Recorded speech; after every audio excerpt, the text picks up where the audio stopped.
Thank you.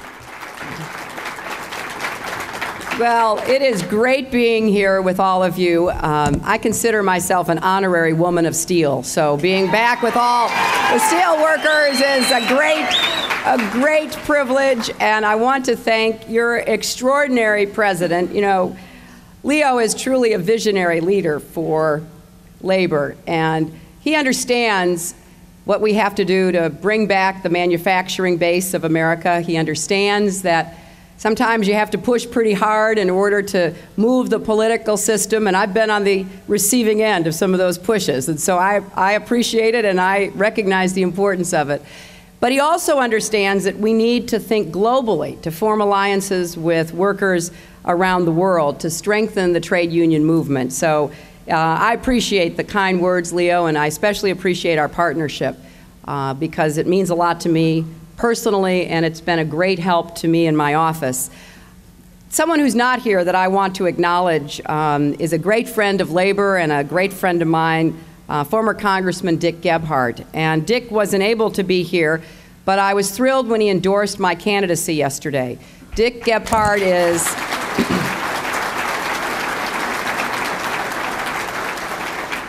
someone who spent a lifetime and is still today. Although he's out of politics, he's not out of public service. He is still looking for ways to help working people, to make the case for unions to those who don't understand why the union movement is essential to American prosperity and to sustaining the middle class. And Dick will be not only a national co-chair of my campaign, but will be advising me on economic issues because we're looking for new solutions. You know, what worked in the 20th century isn't working in the 21st century, and we've got to be smart about how we advance American interests and how we get back to the idea of shared prosperity. And Dick Gebhardt will be at my side through this campaign, and when I'm president, he will continue to advise me as we make up lost ground to give people back the American dream.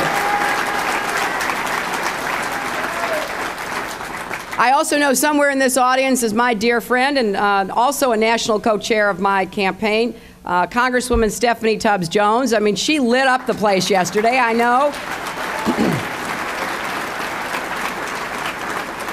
She has a 100% labor record and obviously is someone who gets it, and I'm thrilled to have her support and her strong guidance.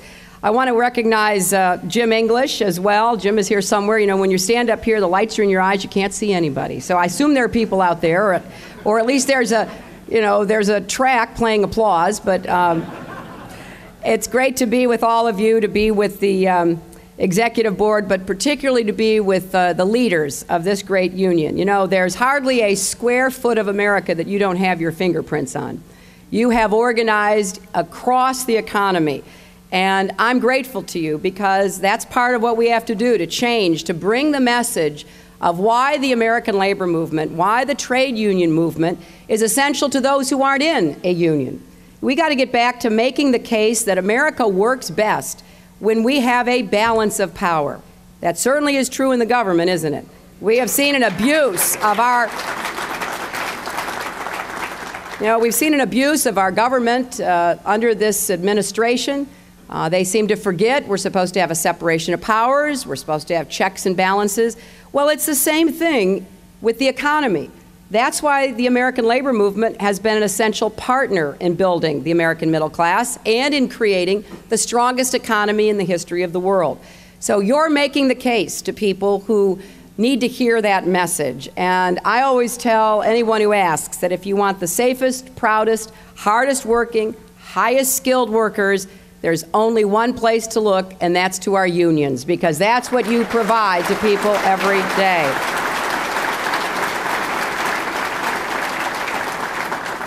You know, the American labor movement gave people that shot at the American dream, a chance at fair wages, benefits, retirement security.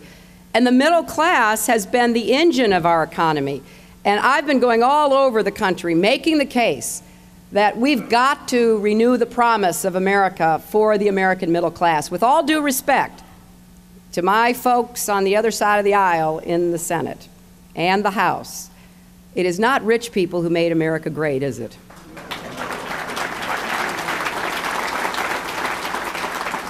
Now, that's part of the American dream. I mean, obviously, we want people to be as successful as they can be, but that is not what has driven this economy and given the greatest number of people in the history of the world a chance to live up to their God-given potential. But this administration just doesn't get it, do they? They seem to believe that unions have no place in America, and from their perspective, when they see the union bug, they want to call the exterminator. And we've had to fight them for 6.5 years. Well, the truth is they've got other priorities, and we know that, don't we? They believe you ought to give even more tax breaks to oil companies. They love no-bid contracts for Halliburton and all of their cronies. They look for tax cuts for billionaires. They can't throw enough tax cuts at people who are already in the upper 1% of our economic strata. They appoint a Supreme Court that has just been a disaster. If you've been following the Supreme Court, I could stand up here and give my whole speech about everything they've done under the Bush appointees to turn the clock back on our rights and our freedoms. But I just want to take one example. I want to take the example of a woman named Lilly Ledbetter. And Lilly Ledbetter was working at Goodyear Tire in Alabama, and she'd been there for 20 years, and she worked her way up to be a foreman, a supervisor, and she was the only woman, and she worked as hard as she could, and she found out after 20 years she never got paid equally. And she protested, and they basically just blew her off. So she sued. And under 40 years of legal precedent, the courts ruled in her favor. They said, you're right, you did exactly the same job, you got high evaluations, but you didn't get paid equally. We thought that was an open and shut case. It gets to the Supreme Court, not under the Bush court. They say, you know what, she missed a deadline. She should have known that she had to file way back 20 years ago, so we're not going to give her relief. They found a technicality to avoid doing justice. And we're going to take not just our country back, we're going to take the courts back so they represent the hard-working Americans who, like Lilly Ledbetter, deserve better.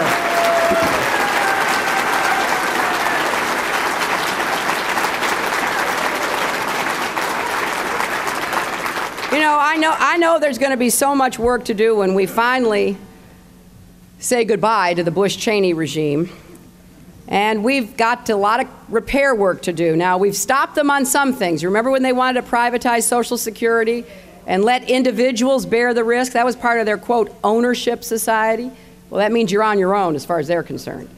And we said, no, that's not what America's about. Social Security is a compact among generations, and I pledge to you, it always will be. I will protect it. I will make sure that it is there, and we will give people the security they deserve from that benefit, even though it's a low base benefit for most people.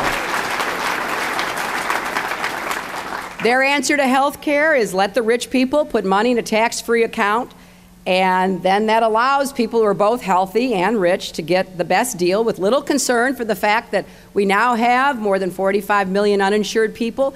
We have millions more who have insurance, except when they really need it, they find out the insurance company is not going to honor what their doctors say that they require in terms of treatment.